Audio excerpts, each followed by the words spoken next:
On a sweltering summer morning, Houston, Texas airport buzzed with a flood of hurried people. Passengers dragged suitcases across jet bridges, hunted for seat numbers, wrestled with luggage, and squeezed through narrow aisles. The sound of rolling wheels, whispers, and loudspeaker announcements blended into the air. Clarence Brooks, 70, walked slowly, leaning on a small cane, his pensive eyes reflecting the quiet dignity of a former bus driver who once navigated southern streets. An old pocket watch, a memento from his working days, rested in his hand, something he stroked gently as if seeking comfort. He was headed to Los Angeles for a family reunion, eager to see his grandchild after years apart. Before diving into the story, comment where you're watching from, and don't forget to subscribe so you won't miss the latest stories. Beside Clarence Brooks was his daughter, Dorothy, 40, a bank employee with a calm demeanor and gentle yet watchful eyes. She pulled a suitcase through the crowd,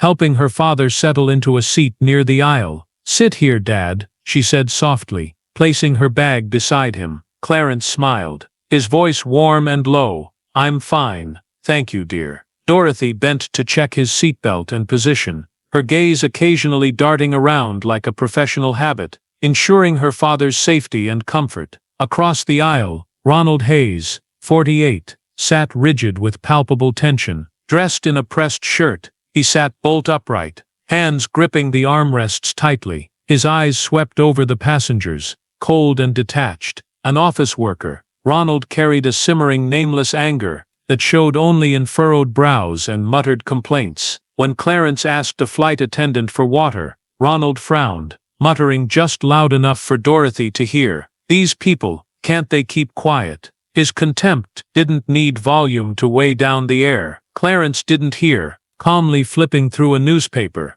but Dorothy caught that look, a sudden unease creeping into her. A few rows back, Mason Reed, 39, a former Navy SEAL, watched silently. Tall and broad-shouldered, Mason exuded calm, but stayed ever alert. Recently discharged, he still carried the habit of analyzing situations and people with a few sharp glances. He noticed Ronald almost instantly, the way he clenched the armrests, the harsh glares each time Clarence coughed lightly, all familiar signs. Mason didn't act, but his battle-honed instincts warned him something was off. The loudspeaker crackled. "Passengers, please stow your luggage in the overhead bins, or under your seats, and keep the aisles clear." People shuffled to their places, the clatter of suitcases and broken bits of conversation mingling with the engine's hum. "Please fasten your seatbelts, stow tray tables, and turn off electronic devices." Clarence folded his paper, turning to Dorothy with a reassuring smile.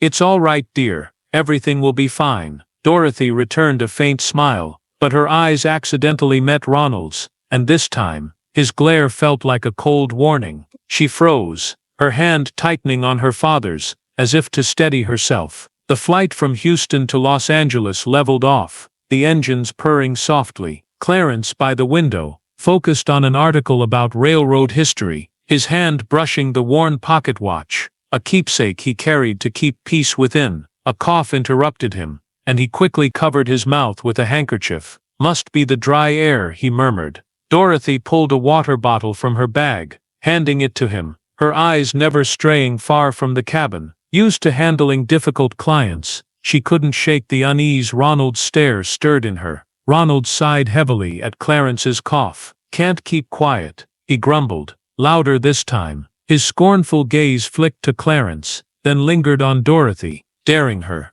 Dorothy pressed her lips together, not responding, just gripping her father's hand as silent protection. Clarence heard it this time, but only smiled faintly, trying to stay composed. "Don't mind it, daughter. Some folks live off bitterness." Yet inside, an old memory surged, of a time he was forced to the back of a bus, just for his skin. He sighed, telling himself times had changed, unwilling to let a stranger ruin this trip. Behind them, Mason kept close watch. He clocked Ronald's reactions to every cough or word from Clarence or Dorothy, the quick breaths, the twitching jaw, signs of someone nearing a breaking point. Mason scanned the cabin, mentally mapping what he'd need if he had to step in. Wordless, but his mind was already plotting. One wrong word now, and this could blow up. Passengers began noticing the tension. An elderly woman beside Ronald shook her head at his muttering, but stayed silent. A young man a row back discreetly raised his phone, as if ready to record. The flight attendant's voice came over the speaker. "Passengers, please keep your seatbelts fastened. We're about to take off." Clarence buckled up, gazing out at the emerging blue sky. Dorothy adjusted his belt, whispering, "You okay, Dad? It'll be quick. We'll get to Los Angeles." Clarence nodded, but his eyes held a trace of sorrow, as if sensing something. Ronald, provoked by Dorothy's voice, muttered again, louder, "So annoying. Can't anyone get peace?" He shot Clarence a contemptuous look. Dorothy heard it clearly, her heart pounding, but she held back, clutching her father's hand tighter. She turned to Ronald, voice steady but sharp. "He's just talking to me. Is there a problem?" Ronald smirked, saying nothing, but his eyes challenged her. Clarence laid a hand on Dorothy's, voice low, "Let it go, dear. Don't bother." Mason, from the back, felt the air thicken. He leaned forward, pretending to adjust his bag for a closer look. Ronald's posture, shoulders rigid, breathing shallow, showed a man barely containing rage. Mason had seen this before, and knew it rarely ended well. He held his position, eyes locked on Ronald, ready to move if needed. Other passengers sensed the unease. A middle-aged man near Dorothy glanced over, worried but silent. A young girl whispered to her friend, "What's his problem?" The engines roared louder as the plane taxied down the runway. Clarence peered out, voice soft, "Look, Dorothy." Like a painting. Dorothy smiled, but her gaze stayed on Ronald, braced for his next move. Ronald, as if spurred by Clarence's voice, turned with a venomous glare. He muttered again, clearer, "Can't this old man shut up?" Dorothy heard it, her heart racing, but she tried to stay calm, not wanting to escalate in front of her father. Clarence, catching it too, sighed, rubbing his watch, his eyes tinged with sadness. He'd faced such insults before, but today they hit heavier. Dorothy Brooks, beside her father, felt the weighty atmosphere. Trained as a banker to manage emotions, she couldn't ignore Ronald's icy stare. She leaned to her father, whispering, "Rest, Dad. Don't mind him." Clarence nodded, offering a faint smile. "I'm fine, Dorothy. Just a little nuisance." But his voice carried a hint of sorrow, as if Ronald's barbs dredged up painful memories of being shunned from buses for his race. Ronald Hayes no longer hid his venom. He sat up straighter, hands white-knuckling the armrests, his hostile gaze fixed on Clarence. When Clarence coughed lightly again, Ronald snapped, loud enough for nearby passengers to hear, "This annoying old man, can't he shut up?" He turned to Dorothy, eyes daring, "Can't you teach him to keep quiet?" His words cut like a knife, sharp and bigoted, turning the cabin air taut. Dorothy faced him, her eyes flashing anger, but she kept her voice steady. "He's my father, and he's done nothing wrong. Can you show some respect?" She gripped Clarence's hand tighter, shielding him from the insults. Clarence touched her hand, voice low, "Enough, Dorothy. Don't argue with him." But his eyes betrayed pain, an old wound reopened by baseless hostility. Ronald sneered, voice dripping sarcasm. "Respect? People like him don't belong here, coughing and talking all day. How am I supposed to rest?" He raised his voice, as if seeking allies, his gaze sweeping the cabin. A few passengers turned, some whispered, but none spoke up. His prejudice blazed openly now, like a spark igniting a flame. Mason Reed rose from his seat, a few rows back. The ex-SEAL missed no hint of danger. Pretending to head to the restroom, he walked slowly down the aisle, eyes sharp on Ronald. He noted Ronald's tense shoulders, rapid breaths, telltale signs of someone about to snap. Mason paused nearby, hand on a seat as if resting, but really watching closer. A thought crossed his mind. He's looking for an excuse. One more spark, and it's done. A flight attendant, sensing the unease, approached. She forced a smile, voice gentle.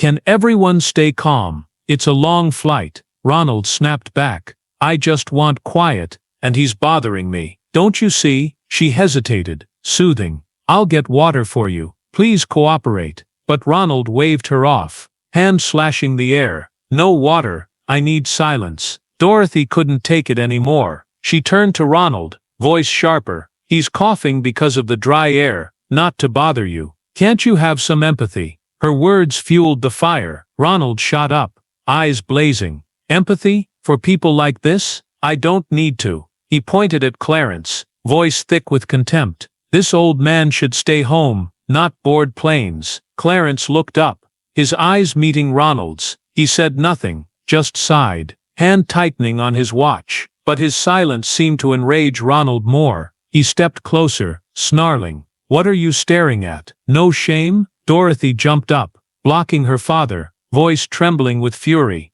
Enough. You've got no right to say that. Clarence tugged her hand, voice hoarse. Sit down, Dorothy. Don't make a scene. Passengers reacted. The elderly woman shook her head, muttering to her neighbor. Why so prejudiced? The young man raised his phone, filming discreetly, eyes curious, yet fearful. The middle-aged man glanced over, worried, but mute. The flight attendant's voice cut through again. Urgent. Please sit down. I'll call the crew. But Ronald ignored her, standing there glaring at Clarence and Dorothy, as if waiting for a trigger to erupt. Mason edged closer from the aisle. He stood near Ronald, eyes calm, but razor-sharp. He saw the situation slipping beyond the attendant's control. Ronald's shoulders trembled, breaths short, and Mason knew this hostility wouldn't stop at words. He held his ground, hand lightly on a seat, poised to act if Ronald crossed the line. In the cabin, the air hung heavy like a taut string, all eyes on Ronald,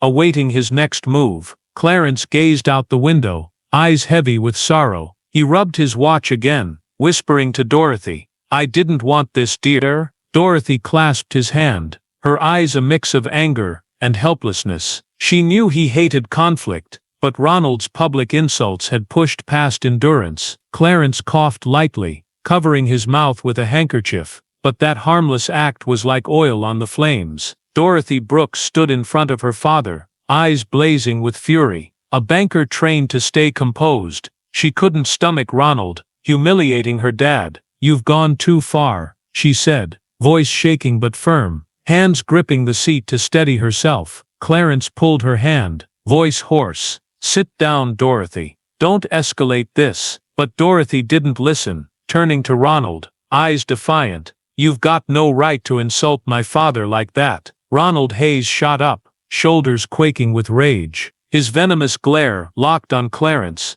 as if his mere presence was a personal affront. Right, he growled, jabbing a finger at Clarence. This old man's been driving me crazy this whole time, coughing and talking, won't let anyone rest. He stepped into the aisle, voice booming. He should have stayed home instead of bothering people on a plane. His bigotry burst free, no longer veiled, and panic rippled through the passengers. In that moment, Clarence accidentally dropped his pocket watch to the floor. The faint clink of metal rang clear near Ronald's feet.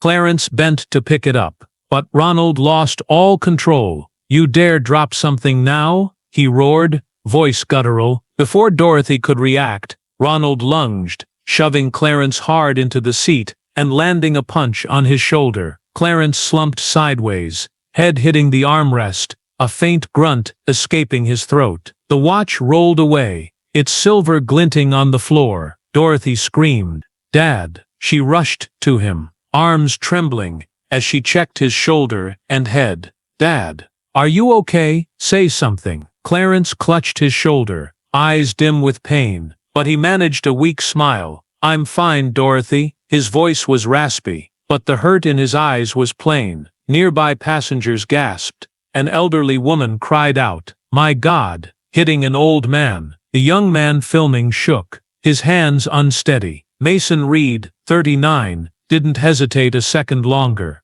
From the aisle, the ex-SEAL sprang forward with the speed of someone trained for emergencies. He grabbed Ronald's arm just as he raised it again, twisting it behind his back in one swift move. Ronald roared, Let go. Who are you to interfere? But Mason didn't answer, pinning him to the seat, voice icy. Sit still, or it gets worse. His technique was precise, forceful yet restrained, enough to subdue without escalating chaos. The cabin erupted in shouts. A child wailed from the back. A middle-aged man yelled, "Call the crew." The flight attendant rushed over, voice frantic. "Everyone calm down. We're handling it." She hit the crew call button, face pale. The loudspeaker blared soon after. "Passengers, stay calm. We're diverting to Albuquerque to address this." People murmured. Some stood to look. Others filmed, eyes a mix of fear and outrage. Dorothy held Clarence tightly, checking the bruise on his shoulder,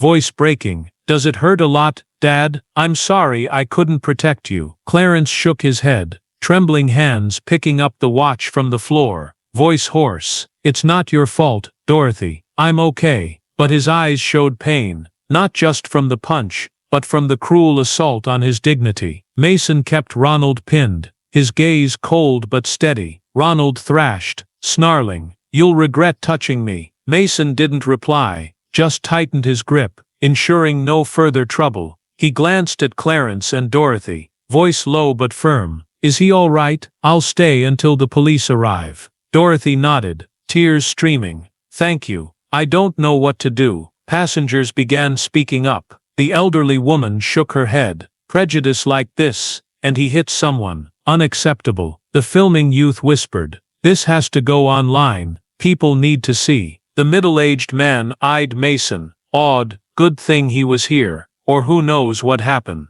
The engines hummed steadily, but the cabin now brimmed with chaos and fury. The flight attendant returned with a water bottle and cold cloth, handing them to Dorothy. "Keep this on him. We'll land soon." Dorothy took them, wiping her father's brow, voice shaky. "Thank you." Clarence held the cloth to his shoulder, eyes drifting to the window, where the blue sky now seemed distant. He rubbed his watch, whispering, "I just wanted peace, Dorothy." But that peace had been shattered by Ronald's brutal act. The plane tilted slightly, signaling the diversion. Mason held Ronald firm, eyes never leaving him, ready if he lashed out again. Dorothy hugged her father, tears falling, her heart torn between anger and helplessness. Passengers whispered, filmed, and waited for the landing in Albuquerque, where justice would begin. This brief, painful incident left scars, not just on Clarence's shoulder, but in the hearts of those who saw it.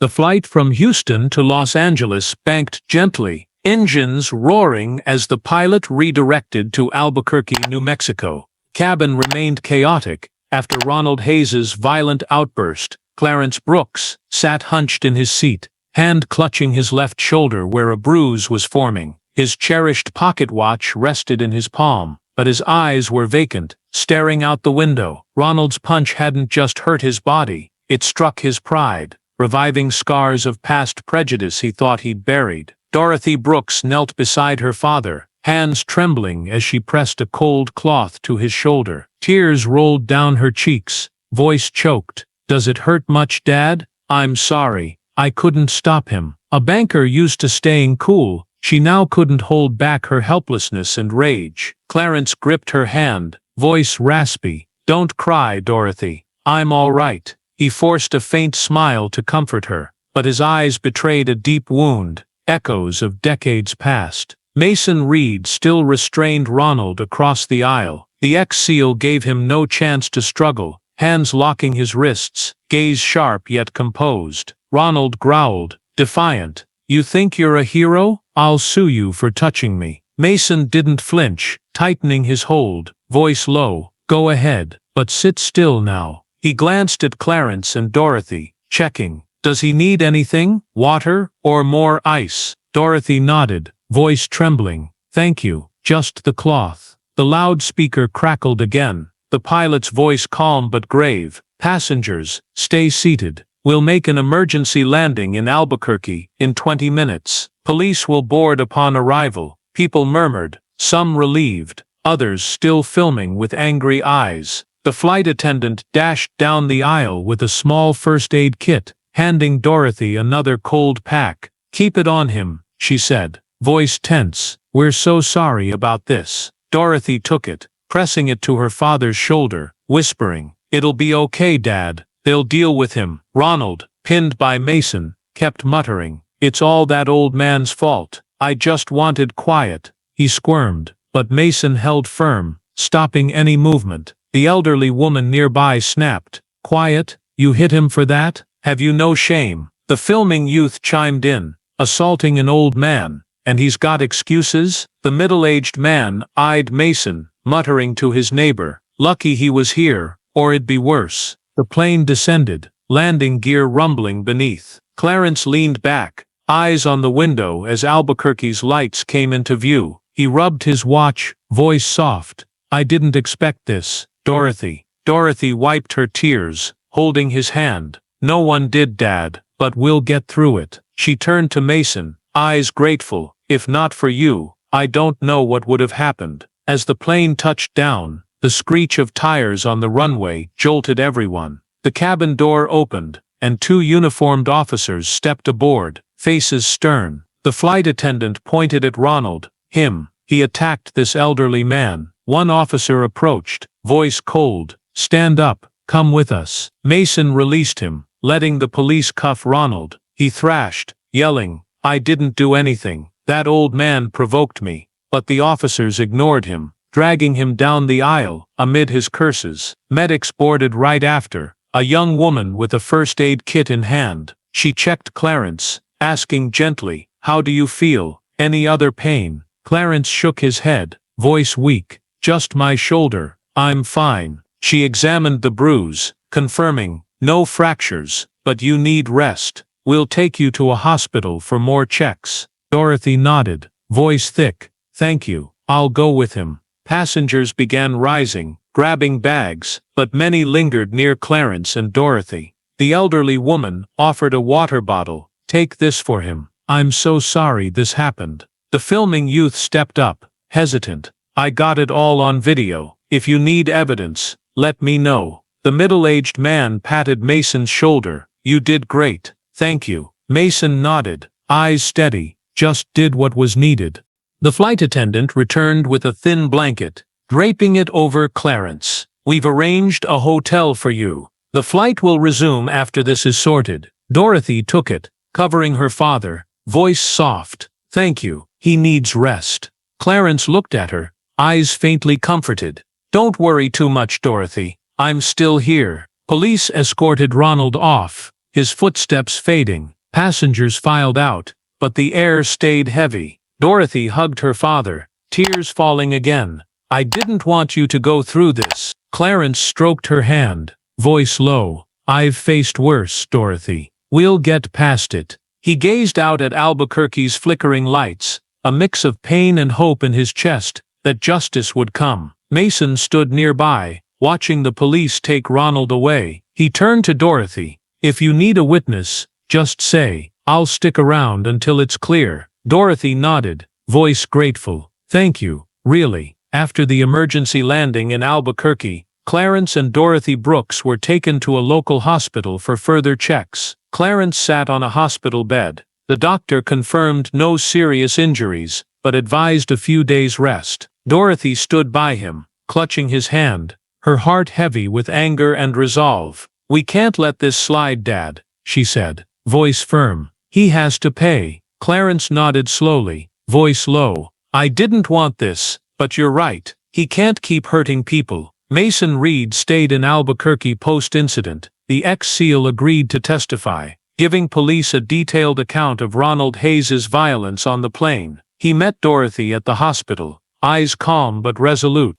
"I told the cops everything. If it goes to court, I'll be there." Dorothy looked at him, tears falling silently. "Thank you, Mason. Without you it could have been worse." Mason nodded, voice low. "I just hope he's okay." Ronald Hayes was detained at the Albuquerque police station, awaiting a preliminary hearing. He remained defiant, muttering to his lawyer, "I just wanted quiet. That old man provoked me." But the passenger's video of him insulting and punching Clarence spread online, sparking public outrage. The hashtag #JusticeForClarence emerged. paired with posts demanding justice. A local civil rights group contacted Dorothy, offering legal support, and she agreed instantly. Days later, at an Albuquerque courtroom, the preliminary hearing began. Clarence sat in the front row, pocket watch in hand, his posture slightly stooped from fatigue, but eyes steady. Dorothy sat beside him,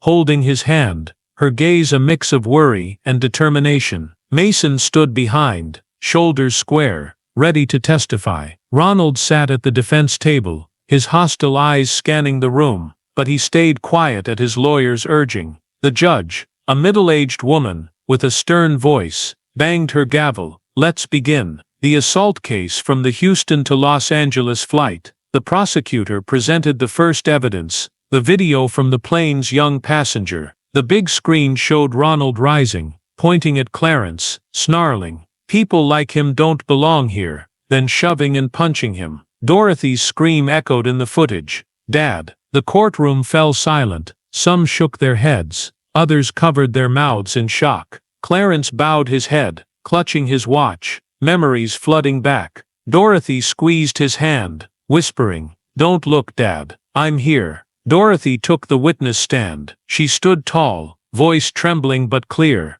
"My father did nothing wrong. He coughed because of the dry air, and I was just talking to him. Ronald insulted him from the start, then hit him for no reason." She choked up. "My dad's 70. He didn't deserve this." The judge nodded, her stern eyes shifting to Ronald. His lawyer interjected, "Did you provoke the defendant?" Dorothy shook her head. "I was protecting my dad. He started it." Mason testified next. He recounted the event in a low, precise voice, like a military report. "I saw Ronald insult Mr. Brooks from the flight's start. When he dropped his watch, Ronald lunged, pushed, and punched him. I stepped in to stop further harm." The prosecutor asked, "Did you see prejudice?" Mason nodded, clearly. He said, "People like him don't belong here. That's not normal irritation." The room buzzed, whispers spreading. Clarence was called last. He walked slowly, cane in hand, eyes pensive yet resilient. The judge asked, "Can you tell us what happened?" Clarence took a deep breath, voice hoarse. "I coughed a few times and talked to my daughter. He grumbled from the beginning, then insulted me, called me an annoying old man. When I dropped my watch, he hit me." He paused, gaze distant. "I faced prejudice as a kid on buses, at stops. I thought times had changed. But that day, I saw it hadn't." The room hushed, his words cutting deep into listeners. Ronald's lawyer rose, voice smooth. The defendant was stressed from a long flight. Mr. Brooks unintentionally provoked him, but the prosecutor countered, replaying the video and citing Mason's testimony. This wasn't mere stress. It was deliberate prejudice and violence. The judge banged her gavel, voice firm. "I've heard enough. The evidence shows intent." Outside, the case had spread. Local news reported, elderly man assaulted, on flight over racial bias. Social media posts flooded with support for Clarence, hundreds of comments, demanding harsh punishment. A small group protested outside the courthouse, holding signs, "Justice for Clarence Brooks." After 2 hours of deliberation, the judge returned. She eyed Ronald, voice cold. "Based on the video, testimonies, and evidence, Mr. Hayes is charged with assault and a hate crime. He'll be held pending formal trial." Ronald slumped, eyes blank, no more excuses escaping him. Police cuffed him, leading him out amid courtroom murmurs. Dorothy hugged Clarence tightly, tears falling. "We did it, Dad. He won't get away." Clarence smiled faintly, rubbing his watch. "I just wanted justice, Dorothy. For me and others." Mason approached, patting Clarence's shoulder. "You're strong. I'm proud to help." Clarence nodded, voice soft. "Thank you, Mason. I'm still here because of you." Leaving the courtroom, Clarence looked at Dorothy and Mason, a glimmer of hope in his eyes. Though the emotional scar lingered, he felt strength from their unity. This wasn't just his fight. It was a warning that prejudice had no place. The courthouse bell rang, and their quest for justice entered a new phase. Back at their Albuquerque hotel, Clarence and Dorothy sat in silence for a long while. The room settled, only the hum of the AC and the soft glow of a bedside lamp remaining. Clarence sighed, voice low but steady. I didn't expect things to go this far, Dorothy. Dorothy sat beside him, holding his hand, voice gentle. We did the right thing, Dad. He can't hurt anyone else. Dorothy, ever the planner from her banking days, began finding ways to help her father heal. She contacted a therapist in Los Angeles, booking a session for after they arrived. You need to talk to someone, she said, eyes worried, not to forget, but to feel lighter. Clarence nodded, smiling faintly. You're always thoughtful, Dorothy. I'll try. Unused to sharing feelings, he knew the rekindled old wounds needed time to mend. The next day they boarded another flight to Los Angeles. Clarence sat by the window, his eyes brighter as the plane landed at LAX. Family greeted them at the airport. His son, daughter-in-law, and grandson rushed to hug him. Grandpa, the boy cheered, clinging to his leg. Clarence laughed, his first since the ordeal, ruffling the child's hair. Look at you, so big. Dorothy stood by, tears streaming, her heart easing as her father found joy again. The reunion was warm, filled with laughter, and Clarence's old bus-driving tales for his grandson, though his eyes sometimes drifted, as if the plane lingered in his mind. Mason Reed returned to his life after Albuquerque. He stayed in touch with Dorothy by phone, checking on Clarence. In one call, he asked, "How's he doing? Let me know if you need anything." Dorothy smiled over the line. "He's better thanks to you, Mason." Mason, quiet since leaving the military, found new purpose in the event. He sent Clarence a handwritten letter with a simple card. "You're the strongest man I've met. Wishing you peace." Reading it, Clarence rubbed his watch, voice low. "He's a good one, Dorothy." Dorothy didn't stop at caring for her father. She posted online, sharing the plane incident and trial, urging people to speak out against prejudice. The post spread fast, earning hundreds of shares and supportive comments. An LA civil rights group invited her to a seminar, and she agreed, bringing her father's story as a wake-up call. "I don't want anyone to endure what he did," she told the crowd, voice firm. Clarence sat in the audience, pride in his eyes as she spoke. Meanwhile, Clarence started therapy. He sat across from the therapist, watch in hand, slowly recounting the incident. "I faced prejudice young," he said, voice hoarse, "but this time, I felt helpless, because I'm old now." The therapist listened, suggesting he journal to cope. Clarence tried, writing nightly pain from the plane, joy with his grandson. Gradually, he felt lighter, though Ronald's shadow lingered. Family became Clarence's greatest balm. He spent hours with his grandson, sharing bus route stories, roads he'd traveled. "Were you ever scared, Grandpa?" the boy asked. Clarence chuckled, ruffling his hair. "Sure, but I always got through, like this time." Dorothy watched, heart warmed as her father regained confidence. He still carried the watch, now not just a relic, but a symbol of reclaimed strength. Mason, from afar, found a new path too. Inspired by Clarence, he started a small project, training youth to handle conflict and bias. In one session, he shared the plane story, stressing, "A 70-year-old stood up for his dignity. You can too." He texted Dorothy, "I started this because of him. Thanks for letting me help." She smiled, replying, "He'd be thrilled to know." Time passed, and Clarence grew accustomed to therapy and family support. One evening, he sat on an LA porch, watching his grandson play, eyes brighter. Dorothy brought tea, sitting beside him. "How are you, Dad?" Clarence rubbed his watch, voice warm. "Much better, Dorothy. I won't forget, but I'm learning to live with it." He smiled at her. "You and everyone helped me so much." Though Ronald's memory lingered, Clarence refused to let it define him. He began speaking at small community events, sharing his story to inspire. "I don't want anyone afraid of who they are," he told a group, voice steady. Dorothy stood by, proud, knowing he wasn't just healing, he was lighting a path for others. Ronald Hayes was finally sentenced at the formal trial in Albuquerque. After reviewing the video, testimonies from Clarence Brooks, Dorothy Brooks, Mason Reed, and passengers, The judge declared him guilty of assault and a hate crime, handing down a multi-year prison term. News spread fast, from local papers to social media, with justice for Clarence Brooks everywhere. Clarence heard it while sitting on his LA porch, rubbing his watch. He exhaled, voice low, "It's done, Dorothy."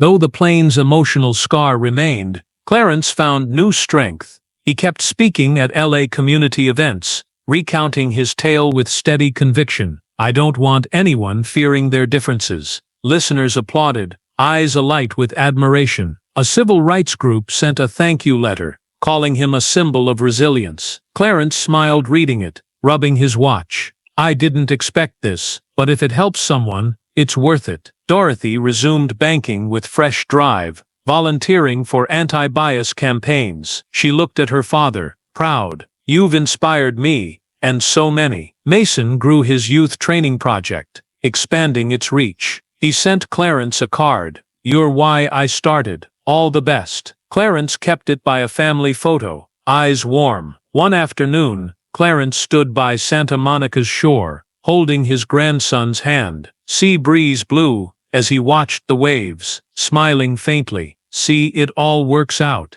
Though Ronald's mark didn't fade, he believed goodness and justice had won. The story of Clarence Brooks, Dorothy Brooks, Ronald Hayes, and Mason Reed on the Houston to Los Angeles flight mirrors real issues in today's U.S., especially racial prejudice and the need for courage against injustice. In the current era, though the U.S. has moved past overt segregation, incidents like Clarence being insulted and assaulted by Ronald for his race and age show bias still lurks, from sneers on a plane to open violence. The passenger's video going viral, the #JusticeForClarence hashtag, and community support in the story reflect technology's power and unity in exposing wrong, a common sight in America, with movements like Black Lives Matter. Mason's intervention as an ex-SEAL and Ronald's trial sentencing highlight the role of brave individuals and the legal system in upholding justice.